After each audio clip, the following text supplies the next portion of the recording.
You've been talking about patience, hoping forever. Hey guys, welcome back to NKL EDITS. So guys, അപ്പോൾ നമ്മൾ നോക്കാൻ പോകുന്നത് എന്താണെന്ന് വെച്ചാൽ നമ്മളിപ്പോൾ പ്രിവ്യൂ കണ്ട ഒരു കിഡിലൻ ടെക്സ്റ്റ് എഫക്റ്റ് ആണ്. അതായത് ഒരു വേവി പോലത്തെ ഒരു ടെക്സ്റ്റ് എഫക്റ്റ്. അത് വളരെ സിമ്പിളായിട്ട് എങ്ങനെ അലൈറ്റ് മോഷനിൽ ക്രിയേറ്റ് ചെയ്യുക എന്നുള്ളതാണ്. അപ്പോൾ അതിനുവേണ്ടി നിങ്ങൾ ഈ വീഡിയോ മുഴുവനായി സ്കിപ്പ് ചെയ്യാതെ കാണാൻ ശ്രമിക്കുക. സോ ഗൈസ്, നമുക്ക് നേരെ വീഡിയോയിലോട്ട് പോവാം. അപ്പോൾ ഗൈസ്, ഞാനിവിടെ അലൈറ്റ് മോഷൻ ഓപ്പൺ ചെയ്യാണ്. പ്ലസ് ബട്ടൺ ക്ലിക്ക് ചെയ്ത് ഫ്രെയിം റേറ്റും കാര്യങ്ങളൊക്കെ സെറ്റ് ചെയ്ത ശേഷം ക്രിയേറ്റ് പ്രൊജക്റ്റ് കൊടുക്കുക. ദെൻ പ്ലസ് ബട്ടൺ ക്ലിക്ക് ചെയ്യുക. നമ്മളൊരു മീഡിയ, അതായത് ഒരു റെക്റ്റാങ്കിൾ ഇതേപോലെ ആഡ് ചെയ്യുക. അത് പറഞ്ഞാൽ നമ്മൾ ബാക്ക്ഗ്രൗണ്ട് ആയിട്ടാണ് എടുക്കുന്നത്. അപ്പോൾ നമ്മൾ ബാക്ക്ഗ്രൗണ്ടിന് ഒരു നെയിം കൊടുക്കുകയാണ്, BG എന്ന് പറഞ്ഞിട്ട് കൊടുക്കുകയാണ്. ദെൻ ടിക്ക് കൊടുക്കുക. അതിൻ്റെ കളർ വന്ന് നമ്മൾ ബ്ലാക്ക് ആക്കി കൊടുക്കുക. ഓക്കെ, ഇപ്പോൾ ഞാൻ ബ്ലാക്ക് എടുക്കുന്നതേ ഉള്ളൂ. ഇപ്പോൾ നിങ്ങൾക്ക് ഇഷ്ടമുള്ള ഒരു കളർ കൊടുക്കുക. ദെൻ നമ്മൾ പ്ലസ് ബട്ടൺ ക്ലിക്ക് ചെയ്യുക, ടെക്സ്റ്റിലേക്ക് വരിക. നിങ്ങൾക്ക് എന്ത് ടെക്സ്റ്റാണോ കൊടുക്കാൻ താല്പര്യം അത് വന്ന് ഇവിടേക്ക് കൊടുക്കുക. ഞാനിപ്പോൾ വന്ന് യുവർ ടെക്സ്റ്റ് ആ ഒരു രീതിക്കാണ് കൊടുക്കുന്നത്. നിങ്ങളുടെ ടെക്സ്റ്റ് എന്താണോ അത് നിങ്ങൾക്ക് കൊടുക്കാം. എന്ന് പറഞ്ഞാൽ നിങ്ങൾക്ക് ഇഷ്ടമുള്ള ഒരു ഫോണ്ട് കൊടുക്കുക. അതുപോലെ തന്നെ അതിൻ്റെ സൈസും കാര്യങ്ങളൊക്കെ നിങ്ങൾക്ക് അഡ്ജസ്റ്റ് ചെയ്യാം. അതായത് ബേസിക് ആയിട്ടുള്ള കാര്യങ്ങൾ നിങ്ങൾക്ക് അഡ്ജസ്റ്റ് ചെയ്യാം ഇതേപോലെ. എന്ന് പറഞ്ഞാൽ അതിൻ്റെ കളർ വന്ന് നമ്മൾ വൈറ്റ് ആക്കി കൊടുക്കുക. ഓക്കെ, അപ്പോൾ അതൊക്കെ സെറ്റ് ചെയ്യുക. നമ്മളിത് സെൻറ്ററിലേക്ക് ആക്കി കൊടുക്കുക ടെക്സ്റ്റ്. എന്ന് പറഞ്ഞാൽ ഈ ഒരു മൂവ് ആൻഡ് ട്രാൻസ്ഫർ വന്നിട്ട് നിങ്ങൾക്ക് അതിൻ്റെ സ്കെയിലും കാര്യങ്ങളൊക്കെ അഡ്ജസ്റ്റ് ചെയ്യുക. സെൻറ്റർ പൊസിഷൻ ആണെന്നുണ്ടെങ്കിൽ അങ്ങനെ സെറ്റ് ചെയ്യാം. അതുപോലെ തന്നെ സ്കെയിൽ ആണെന്നുണ്ടെങ്കിൽ ഈ ഒരു രീതിക്ക് സ്കെയിലും ചെയ്യാം. അപ്പോൾ ബേസിക് ആയിട്ട് ഇത്രയും കാര്യങ്ങൾ ചെയ്ത ശേഷം നമ്മൾ എന്ത് ചെയ്യുക, ടെക്സ്റ്റ് ലെയർ സെലക്ട് ചെയ്യുക. ഈ ഒരു ബട്ടൺ ക്ലിക്ക് ചെയ്തിട്ട് ആ ഒരു ലെയർ ഡ്യൂപ്ലിക്കേറ്റ് എടുക്കുക. ശേഷം നമ്മൾ ആ ഒരു ഡ്യൂപ്ലിക്കേറ്റ് എടുത്ത ലെയർ സെലക്ട് ചെയ്യുക. കളർ ആൻഡ് ഫില്ല് വന്ന ശേഷം ഗ്രേഡിയൻ്റ് ഓപ്ഷൻ കൊടുക്കുക. ഗ്രേഡിയൻ്റ് ഓപ്ഷനിൽ നിങ്ങൾക്ക് ഇഷ്ടമുള്ള രീതിക്കുള്ള ഒരു ഗ്രേഡിയൻ്റ് ആണ് ഈ ഒരു ടെക്സ്റ്റ് നിങ്ങൾ കൊടുക്കേണ്ടത്. ഞാനിപ്പോൾ ഈ ഒരു ഡിഫോൾട്ടായിട്ടുള്ള ഈ ഒരു ഗ്രേഡിയൻ്റ് തന്നെയാണ് യൂസ് ചെയ്യുന്നത്. ഇവിടെ വന്നിട്ട് നിങ്ങൾക്ക് ഏതൊരു കളർ കൊടുക്കാനാണോ താല്പര്യം ആ ഒരു കളർ വന്ന് കൊടുക്കുക. ഞാനിപ്പം ഡാർക്ക് ബ്ലൂ അതേപോലെ ലൈറ്റ് ബ്ലൂ അതിൻ്റെ ഒരു കോംബോ ആണ് സെറ്റ് ചെയ്തിട്ടുള്ളത്. അതുപോലെ തന്നെ നിങ്ങൾക്ക് ഗ്രേഡിയൻ്റ് ഞാൻ ഓൾറെഡി പറഞ്ഞു, നിങ്ങൾക്ക് ഏതൊരു രീതിക്കാണോ കൊടുക്കാൻ താല്പര്യം ആ ഒരു രീതിക്ക് നിങ്ങൾക്ക് കൊടുക്കാം. നിങ്ങൾക്ക് ഇതാ ഇപ്പോൾ മൂവ് ചെയ്യണമെന്നുണ്ടെങ്കിൽ ഈ ഒരു രീതിക്ക് മൂവ് ചെയ്യാം, എങ്ങനെ വേണമെങ്കിലും കൊടുക്കാം. ഓക്കെ, ഞാനിപ്പോൾ ഈ ഒരു രീതിക്കാണ് കൊടുക്കുന്നത്. നിങ്ങൾക്ക് ജസ്റ്റ് കാണിച്ചു തരാൻ വേണ്ടിയിട്ട്. ഗ്രേഡിയൻ്റെ കാര്യങ്ങളൊക്കെ ഓൾറെഡി നിങ്ങൾക്ക് അറിയാവുന്നതായിരിക്കും അലൈറ്റ് മോഷൻ യൂസേഴ്സിന്. ഓക്കെ, ദെൻ നമ്മൾ എന്ത് ചെയ്യുക വെച്ചാൽ ആ ഒരു ലെയർ നമ്മൾ സെലക്ട് ചെയ്യുക. ഇതിലേക്ക് നമുക്ക് വേവ് എഫക്റ്റ് ആഡ് ചെയ്യണം. അതിനുവേണ്ടി effects, add effects, distortion and വാർപ്പിൽ വേവ് വാർപ്പ് ഉണ്ടാവും, അത് വന്ന് ആഡ് ചെയ്യുക. ഇതിൽ ഫേസിൽ നമ്മൾ 2 കീ ഫ്രെയിം ആഡ് ചെയ്യുക, ഫസ്റ്റിലും അതേപോലെ എൻഡിലും.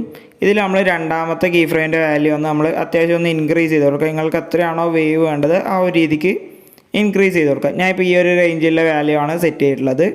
എന്ന് പറഞ്ഞാൽ നമ്മൾ ആ ഒരു കീ ഫ്രെയിംസ് ഒന്ന് ഫസ്റ്റിലും എൻഡിലായിട്ട് സെറ്റ് ചെയ്യുക. നമ്മളിതിന് കർവും കാര്യങ്ങളൊന്നും ഇല്ല. ഓക്കെ, അതുപോലെ തന്നെ നമ്മൾ അടുത്തതായിട്ട് മാഗ്നിറ്റ്യൂഡിലേക്ക് വരിക. മാഗ്നിറ്റ്യൂഡിലേക്ക് വരുമ്പോൾ 4 ആയിരിക്കും ഡിഫോൾട്ടായിട്ട് ഉണ്ടാവുക. ഇത് വന്ന് നമ്മളൊരു 3ലേക്ക് കറക്റ്റായി സെറ്റ് ചെയ്യുക. ഓക്കെ, മാഗ്നിറ്റ്യൂഡ് നിങ്ങൾ കുറയ്ക്കണമെന്നുണ്ടെങ്കിൽ കുറക്കാം, കൂട്ടണമെന്നുണ്ടെങ്കിൽ അത് നിങ്ങളുടെ ആ ഒരു ചെയ്യുന്ന വീഡിയോയുടെ സ്റ്റൈൽ അനുസരിച്ച് നിങ്ങൾ സെറ്റ് ചെയ്യുക. ഇത്രയാണ് നമ്മൾ ഈ ഒരു വേവ് വാർപ്പിൽ ചെയ്യേണ്ടത്. ഇത്രയും ചെയ്ത ശേഷം നമ്മൾ എന്ത് ചെയ്യുക, ഒരു ലെയർ സെലക്ട് ചെയ്യുക. ബ്ലെൻഡിങ് മോഡിൽ വന്ന ശേഷം നമ്മൾ ഡാർക്ക് എൻഡിൽ ഇവിടെ ഏറ്റവും ലാസ്റ്റായിട്ട് ലിനിയർ ബേൺ എന്ന് പറഞ്ഞിട്ട് ഒരു ഓപ്ഷൻ ഉണ്ട്, അത് വന്ന് കൊടുക്കുക. ഓക്കെ, ഇപ്പോൾ തന്നെ നിങ്ങൾക്ക് ആ ഒരു ടെക്സ്റ്റിനുള്ള ആ ഒരു വേവ് എഫക്റ്റ് നിങ്ങൾക്ക് കാണാൻ സാധിക്കും. ഇനി നമ്മൾ എന്ത് ചെയ്യുക വെച്ചാൽ ടെക്സ്റ്റിലെ 2 ലെയറും, അതായത് ബാക്ക്ഗ്രൗണ്ട് ലെയർ അല്ല, ടെക്സ്റ്റുള്ള ആ 2 ലെയറും കൂടെ ഗ്രൂപ്പ് ചെയ്യുക. ഇതേപോലെ ഗ്രൂപ്പ് ചെയ്ത ശേഷം നമ്മൾ ബാക്ക്ഗ്രൗണ്ട് കളർ ചെറുതായിട്ടൊന്ന് മാറ്റി കൊടുക്കുക. നിങ്ങൾ വേറെ ഏതെങ്കിലും ഒരു കളർ കൊടുക്കുമ്പോൾ നമുക്ക് ആ ഒരു ബാക്ക്ഗ്രൗണ്ടിൽ ആ ഒരു ബ്ലാക്ക് കളർ കാണാൻ സാധിക്കും. അപ്പോൾ അത് കളയാൻ വേണ്ടിയിട്ട് നമ്മൾ ആ ഒരു ഗ്രൂപ്പ് സെലക്ട് ചെയ്യുക. എഫക്ട്സ്, ആഡ് എഫക്ട്സിൽ ക്രോമാക്കി ആഡ് ചെയ്യുക. സ്റ്റാൻഡേർഡ് സെറ്റിങ്സോടുകൂടി ക്രോമാക്കി ആഡ് ചെയ്തിട്ട് ഇവിടെ ഗ്രീൻ കളറില്ലാത്ത ബ്ലാക്ക് കൊടുത്താൽ നമുക്ക് ആ ഒരു ബ്ലാക്ക് കളർ പോയി കിട്ടും. അതുപോലെ നിങ്ങൾക്ക് അതിൻ്റെ ത്രെഷോൾഡും കാര്യങ്ങളൊക്കെ അഡ്ജസ്റ്റ് ചെയ്ത് വേറെ, അതായത് ആ ഒരു ബ്ലാക്ക് ഷെയ്ഡ് കണക്കെ തോന്നുന്നുണ്ടെങ്കിൽ അതൊക്കെ കളയുക. അതിനുശേഷം നമുക്ക് ബാക്ക്ഗ്രൗണ്ട് ബ്ലാക്ക് തന്നെ ആക്കി കൊടുക്കുക. അതായത് നിങ്ങൾ വീഡിയോസിൽ ആഡ് ചെയ്യുമ്പോൾ ചിലപ്പം ആ ഒരു വീഡിയോയുടെ കളർ നിങ്ങൾക്ക്, അതായത് ആ ഒരു വീഡിയോയുടെ ഇടയ്ക്ക് ഈ ഒരു ടെക്സ്റ്റിൻ്റെ ബ്ലാക്ക് കാണാൻ സാധിക്കും. അതെങ്ങനെ ഒഴിവാക്കുക എന്നുള്ളതാണ് ഞാൻ പറഞ്ഞത്. ക്രോമാക്കി ആഡ് ചെയ്താൽ മതി. ഓക്കെ, ദെൻ നമ്മൾ എന്ത് ചെയ്യുക വെച്ചാൽ എഗെയിൻ ആ ഒരു ടെക്സ്റ്റ് സെലക്ട് ചെയ്യുക. എഫക്ട്സ്, ആഡ് എഫക്ട്സിൽ ഫെയ്ഡ് ഇൻ ഫെയ്ഡ് ഔട്ട് കൊടുക്കുക. അതായത് just fade in fade out, first fade in ആവുന്ന പോലെ എൻഡിൽ ഫെയ്ഡ് ഔട്ട് ആവുന്ന പോലെ. അതിൻ്റെ ടൈമും കാര്യങ്ങളും നിങ്ങൾക്ക് അഡ്ജസ്റ്റ് ചെയ്യാം. ഞാൻ നിങ്ങൾക്ക് ജസ്റ്റ് ഓപ്ഷണലായിട്ട് കൊടുക്കാൻ പറ്റിയൊരു എഫക്റ്റാണ്. നിങ്ങൾക്ക് കൊടുക്കണമെന്നുണ്ടെങ്കിൽ കൊടുത്താൽ മതി. ഓക്കെ, ഇത്രയും ചെയ്ത ശേഷം നമ്മൾ എന്ത് ചെയ്യുക വെച്ചാൽ ആ ഒരു ഗ്രൂപ്പിൻ്റെ, അതായത് നമ്മൾ 2 ലെയറും കൂടെ ആഡ് ചെയ്ത ആ ഒരു ടെക്സ്റ്റ് ലെയർ നമ്മൾ ഇവിടെ ഒന്ന് ഡ്യൂപ്ലിക്കേറ്റ് ചെയ്യുക. ശേഷം ഡ്യൂപ്ലിക്കേറ്റ് ചെയ്ത ലെയർ സെലക്ട് ചെയ്യുക. ബ്ലെൻഡിങ് മോഡിൽ വരിക. ലൈറ്റ് ആണല്ലോ നമ്മൾ ലീനിയർ ഡോഡ്ജ് കൊടുക്കുക. ഇത് പറഞ്ഞാൽ നമ്മളൊരു ഗ്ലോ എഫക്റ്റ് കൊണ്ടുവരാൻ വേണ്ടിയിട്ടാണ് ഈ ഒരു ലെയർ കൊണ്ടുവന്നത്. അതായത് നമ്മൾ കൊടുത്ത ആ ഒരു ടെക്സ്റ്റ് എഫക്റ്റിന് ഒരു ഗ്ലോ എഫക്റ്റ് കൊണ്ടുവരും.